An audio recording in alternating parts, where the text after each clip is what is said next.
Restaurant இதெல்லாம் என்ன supply பண்ணுவாங்கன்னு பாத்தீங்கன்னா வெறும் ஃபுட்டு, அதே மாதிரி லஞ்ச், டிஃபன் இது மாதிரி அவங்க ப்ரொவைட் பண்ண மாட்டாங்க. கூடவே ஸ்நாக்ஸ் கொடுப்பாங்க, ஐஸ்கிரீம் தருவாங்க, கூல்ட்ரிங்க்ஸ் இருக்கும். இந்த மாதிரி டிஃப்ரெண்ட் ப்ராடக்ட்டை அந்த டைனிங் ரூம்ல நமக்கு தருவாங்க. அதாவது ஹோட்டல்ல நமக்கு தருவாங்க அல்லது ரெஸ்டாரண்ட்ல ப்ரொவைட் பண்ணுவாங்க.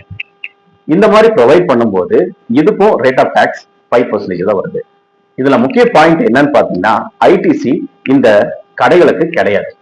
ஒரு கன்சியூமரா நம்ம உள்ள போறோம் அப்படின்னா வெறும் 5% மட்டும் செலுத்திட்டு ஜிஎஸ்டியும் நம்ம என்ன சாப்பிட்டோமோ அந்த ப்ராடக்ட்டுக்கான அமௌண்ட்டும் கட்டிட்டு வர்றது சரியான ஒண்ணு. இது கன்செஷனல் பேசிஸ்ல இருக்கு. இது ஏன் இப்படி ஆப்ரேட் பண்றாங்க அப்படின்னு பாத்தீங்கன்னா இது எசென்சியல் ப்ராடக்டா இருக்கு.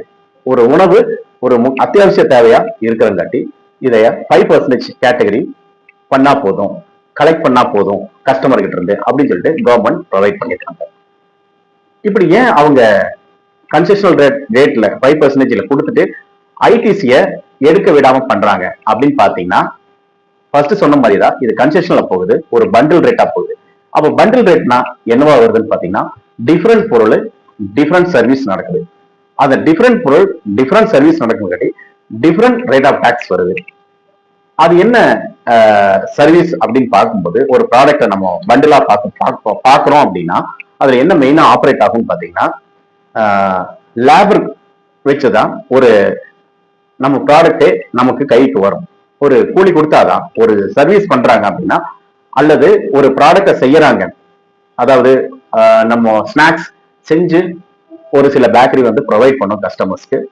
எக்ஸாம்பிள் பஜ்ஜி, வடை, கச்சாயம் எல்லாமே பண்ணுவாங்க. அப்போ அந்த மாதிரி டைம்ல லேபர் வந்து கொடுத்தாதான் அந்த ப்ராடக்டே நம்ம கைக்கு வந்து சேரும். அடுத்தது என்னன்னு பாத்தீங்கன்னா அந்த கடைக்கு வாடகை கொடுப்பாங்க, இபி கட்டுவாங்க,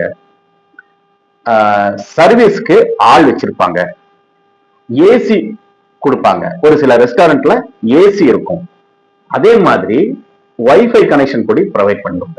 அப்ப இந்த மாதிரி டிஃபரெண்ட் டைப் ஆஃப் சர்வீஸும் ப்ரொவைட் பண்றாங்க, ப்ராடக்டும் நமக்கு கொடுக்குறாங்க. அதாவது அந்த ஐட்டம் நம்ம சாப்பிட்ற ஐட்டத்தை ப்ராடக்ட் அப்படிங்கிற அந்த ப்ராடக்ட் கொடுக்கும்போது நமக்கு இத்தனை இந்த லைன் ஆஃப் லிஸ்ட் வந்தாதான் ஒரு ப்ராடக்டே நம்ம கைக்கு வருது.